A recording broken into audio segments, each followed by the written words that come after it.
Hi guys, it's Dylan from Bijou Diamond Jewellery in London with another watch review, and today we're going to compare the Rolex Daytona in steel versus the Audemars Piguet and Rolex Chronograph, also in steel.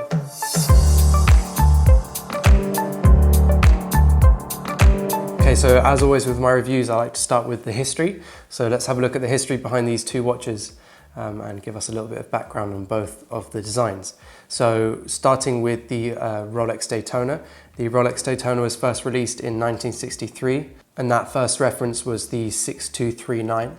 It was released as a watch used for timing racing or motor racing, and that featured a chronograph obviously as its main function, and featured a tachymeter around the bezel, which allowed people to measure units per hour. So whether that's kilometers an hour, miles per hour, nautical miles per hour, meters per hour, whatever you want to time on that bezel, you can time it.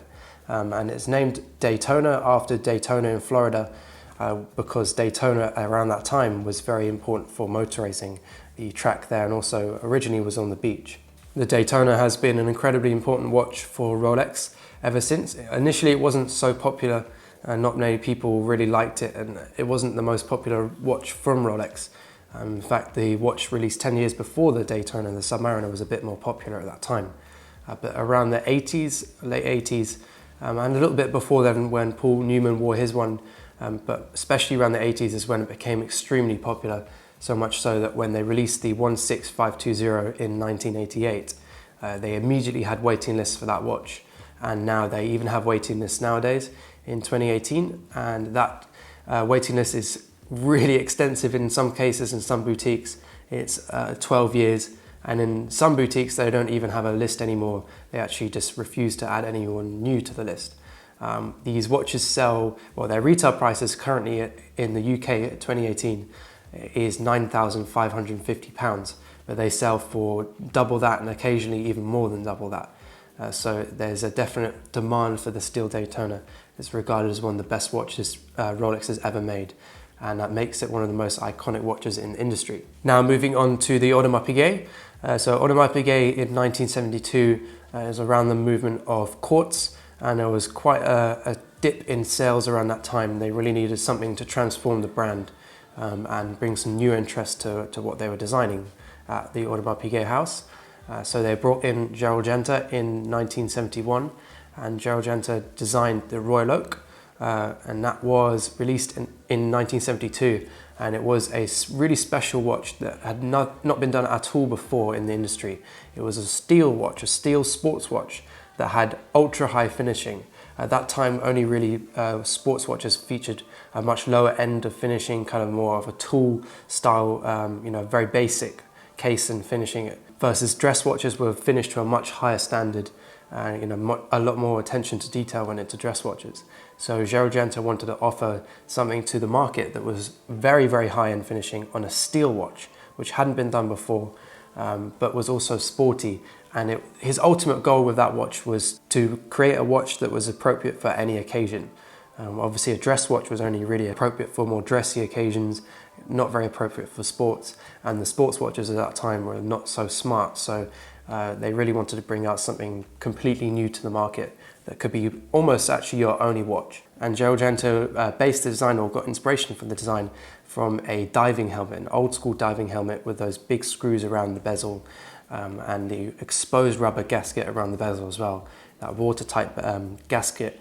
And he wanted to kind of make that kind of exposed nautical theme. And then the name Royal Oak came from a series of British Royal Naval ships called the Royal Oak. The watch was very, very expensive at the time, much more so than any other sports watch, especially steel sports watch that was released around that time. So people didn't really like it, people didn't really buy it.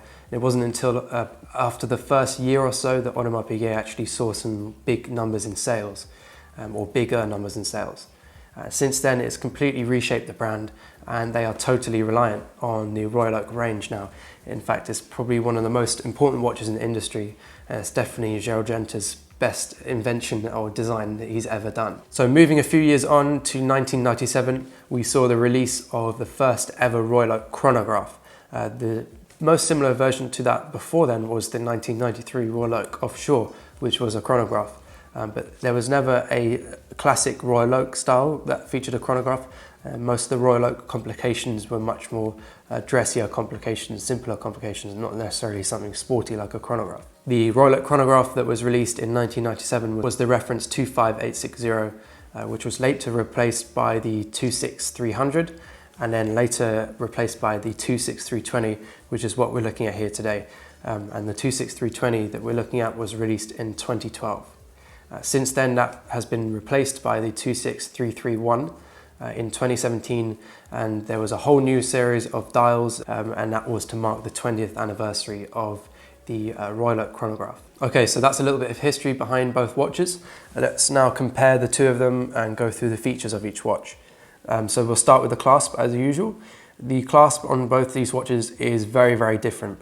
The clasp on the Rolex is the oyster clasp, and as I always say, very good clasp, very hard wearing, one of the best in the industry, and yeah, it's just an extremely good everyday wearer. It's tough, and it's also quite low profile, especially on this Daytona versus some of the other more sporty watches. This one features a polished center to the clasp, which adds a nice accent, obviously continues the lines from the polished center links on the bracelet. This watch also features an easy link, which means you can extend the bracelet by 5mm. So when your wrist expands in hot weather or gets smaller or contracts in colder weather, you're able to adjust your bracelet accordingly, make sure the watch fits and is comfortable. Moving on to the Audemars Piguet, the Royal Oak features a really nice double deployant clasp. It's, I would say, probably the best in the industry. You can't get any better than this clasp. It's extremely comfortable. It's also very solid. In fact, probably the most solid of all clasps in the industry. It feels really high quality, the way they've machined it. The spring, the double trigger deployant feature is a really nice feature. It means that it's not just going to come undone if one of them depresses in. You have to press both in order to release the clasp. So yeah, and also the best thing about this is it's incredibly low profile. The Daytona obviously is slightly raised, which means it can be a bit of a scratch magnet, whereas the Audemars Piguet is completely flat, and it's pure perfection in my opinion. I love the fact it's got the little logo there. It's a really perfect way to display. And also, what I love about this really is the fact they've continued that amazing bracelet around. They haven't broken that up with a big chunky clasp. They've tried to keep it part of the jewelry, you know, the clasp is part of the bracelet in a way, and just continued that fluid movement through. The only downside to this clasp is that you don't have any adjustment like you do on the Rolex, but that's not a major down point. The good thing about the Audemars Piguets is they have really small links versus the Daytona links or the Rolex links on the oyster bracelets, and that means you can fine-tune your watch size a little bit better than you can on the Daytona. Moving now on to the bracelet. There is almost no comparison here, but anyway, we'll look into it anyway. The Daytona features the standard oyster bracelet, which features polished center links and brushed outer links. Really smart bracelet, one of the greatest in the business. Very simple, nothing new, you know, nothing too groundbreaking in terms of design. Just a great everyday wearer bracelet. Yeah, it's a nice bracelet, nothing special.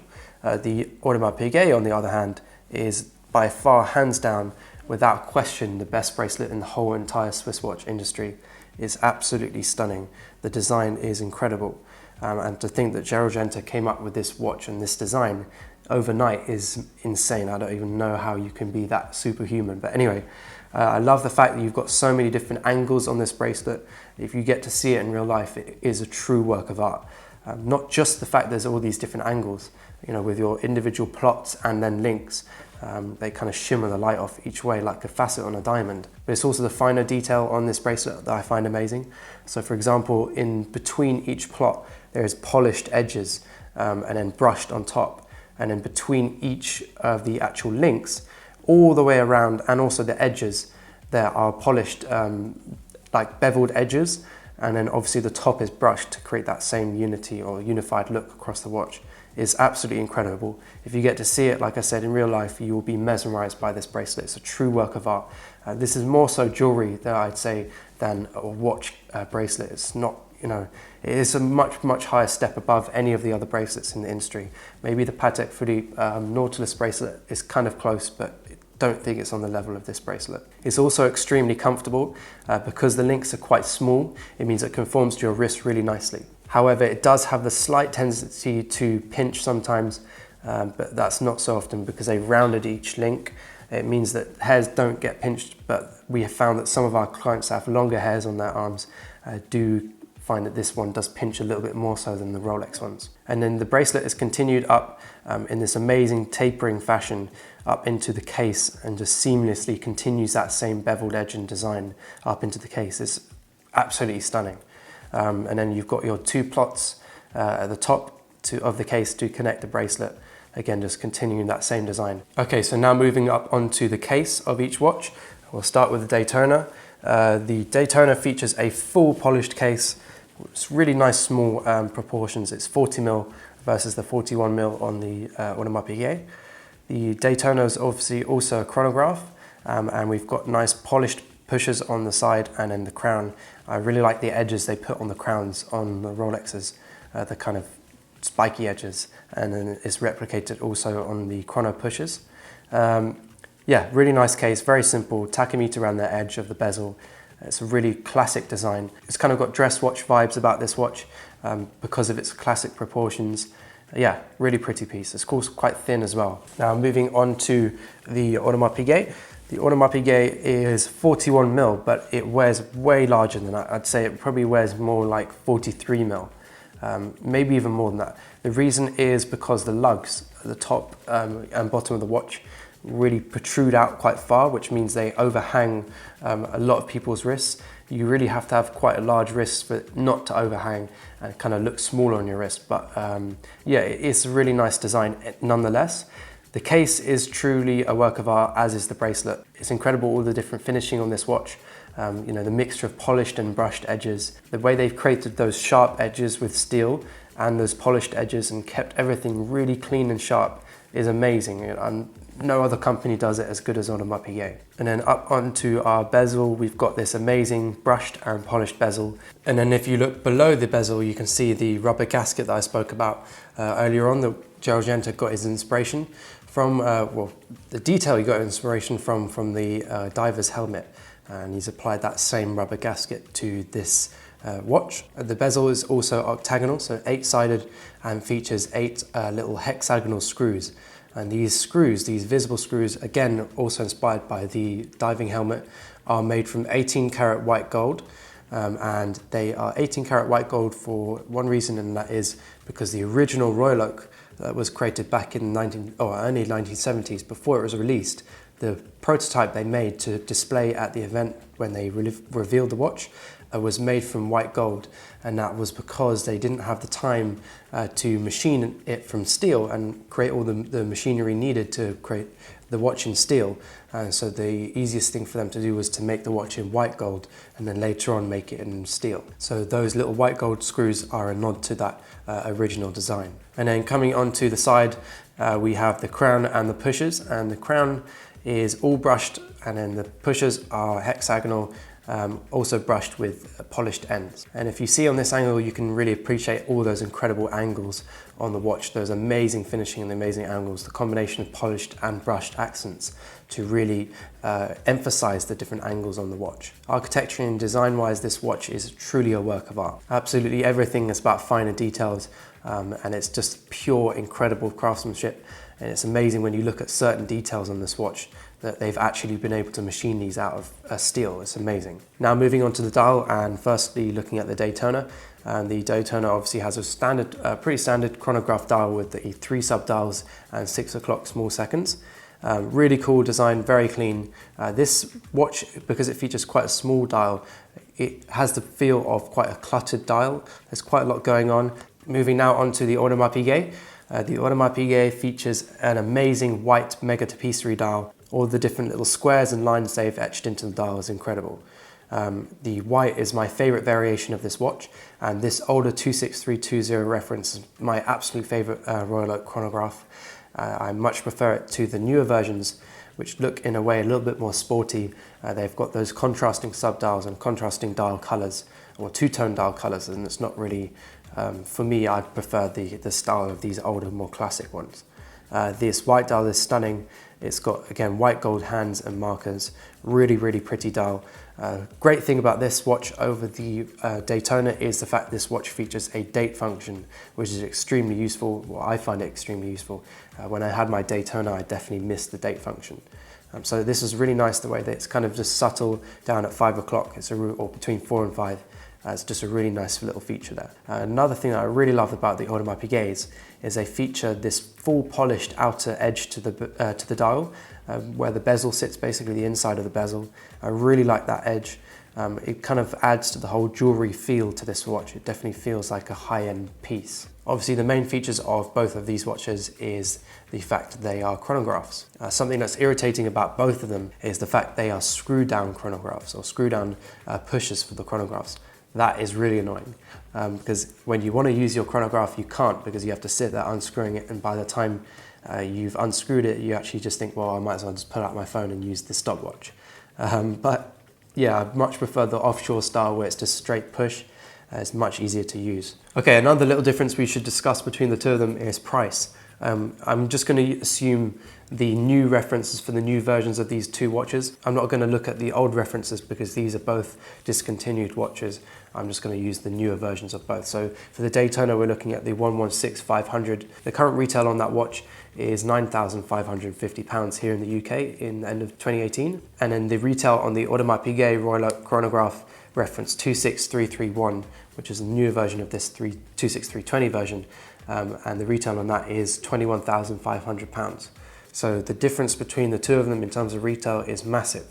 I hope you've seen why, because the finishing on the Audemars Piguet and the detail on the Audemars Piguet is an absolute another level, another planet compared to the Daytona. It's definitely a difference in craftsmanship and level of quality and skill that's involved in creating that Audemars Piguet versus the Daytona. However, there is an important reason why I'm comparing these two watches, not only because I wanted to compare what Audemars Piguet and Rolex are really like when you compare the two of them together, because obviously these are two of their same watches or competing watches, but also the fact that this Daytona here, the steel Daytona, if you're looking at the newer reference and you can find an unworn one, you're looking at almost £18,000, in some cases over £18,000. In which case the Audemars Piguet is actually very similar price-wise. So they are actually now a fair comparison if you're looking at getting them aftermarket. And it's almost impossible to get the Daytona from a boutique unless you've bought some other big pieces or you're on the waiting list and have been for many, many, many years. So now these watches are more so than ever comparable. And for me, if we're comparing them and assuming they're both the same price, there's absolutely no comparison. The Audemars Piguet is hands down a far better watch. It's much more of a dress watch than the Rolex. It's very unique looking, and the Rolex is a bit nondescript in some senses. It's not particularly unique what they've done, Rolex, with that watch, whereas Audemars Piguet have totally changed the game in the watch industry with the incredible finishing on this Rolex. But the advantage of the Audemars Piguet over the Rolex doesn't end there. The overall experience that you get with the Audemars Piguet is far, far higher end than you do from Rolex. The box, for example, is much higher quality from Audemars Piguet versus the Rolex box. The experience with the company as well, as it's a much smaller company, they only make sort of around 50,000 watches a year, and Rolex makes a couple million watches a year, so the difference in production is massive. And that's why the experience from Audemars Piguet is much more of a boutique, high-end, luxury, smaller family experience, whereas the Rolex experience is much more of a big corporation. When I look at the AP, I think of you're buying into the experience and buying into that family, the Audemars Piguet family, whereas the Rolex, I feel you're just funding a corporation. But at the same time, the Rolex has its position. It's a much better daily wearer than the Audemars Piguet. It's you can polish it up and it's not too complex to polish. It's much easier than the Audemars Piguet and all the finishing on that watch. It's also a harder movement, as in harder wearing movement, and in general it is a much harder wearing watch. So the Rolex definitely has advantages over the AP. For me, the Audemars Piguet wins hands down though. Now, another thing you might be thinking about is investment value. Well, your money is definitely better spent in the Rolex if you're looking for investment. The Audemars Piguets are on the rise though, especially the Royal Oaks. They're definitely coming up in value and they're holding their value much more than they have done in the past. In fact, some of these watches are going for retail or over retail, especially on the steel Royal Oaks, whereas they used to be quite significantly under retail in the aftermarket. but the Rolex Daytona will always be a really good, strong investment piece. Well, I would actually say I'd own the Audemars Piguet, but Audemars Piguet, especially this one at 41mm, wears far too big for my wrist, in my opinion. So I'd have to go for the Daytona of the two. But really the best version for me would be the 39mm, the old 26300 reference Audemars Piguet Royal Oak Chrono or Chronograph. And that at 39mm is much better size for me. It wears truer to more like a 40 to 41mm watch. It's very similar wearing size-wise to the Daytona, just maybe a little bit bigger. But that's perfect watch for me, and that's the original chrono. The 41mm newer Royal Oaks are a little bit too big for me, and actually a lot of people. But yeah, it just depends if you prefer a bigger style watch. But for me, the aura that you feel and get from the Audemars Piguet is far better than the Rolex. The presence on your wrist is way better on the Audemars Piguet. The finishing is incredible on the Audemars Piguet. The craftsmanship is outstanding. You cannot beat it. The bracelet is by far the best in the industry. The overall quality and feel to the Audemars Piguet feels much higher quality than the Rolex anyway. It has a heftier weight to it. It feels much more solid. Yeah, overall the Audemars Piguet is just a far better watch. If you're getting them now at similar prices, which you are actually, these two watches aren't too far off each other, the Audemars Piguet definitely wins hands down. Thanks guys for watching. Let us know in the comments which of the two you would prefer. It's a common thing that we have, a discussion between Rolex and Audemars Piguet. I will always move towards Audemars Piguet because I just love Audemars Piguet. But Rolex definitely has a place in the industry. It's one of the biggest brands in the world for a reason. They are absolutely fantastic at what they do, and they just create brilliant daily wearer watches. The Audemars Piguets though are much more special, and it really is a special experience wearing one of these watches. They are truly, truly a work of art. As always, if you're interested in any of the watches mentioned in this video, then don't hesitate to contact us. We occasionally have Audemars Piguet watches in stock. We usually have Rolex watches in stock, but if we don't have something in stock, we can always call it in stock for you. So just let us know what you're after. Our details are down in the description, and they'll also be at the end of this video.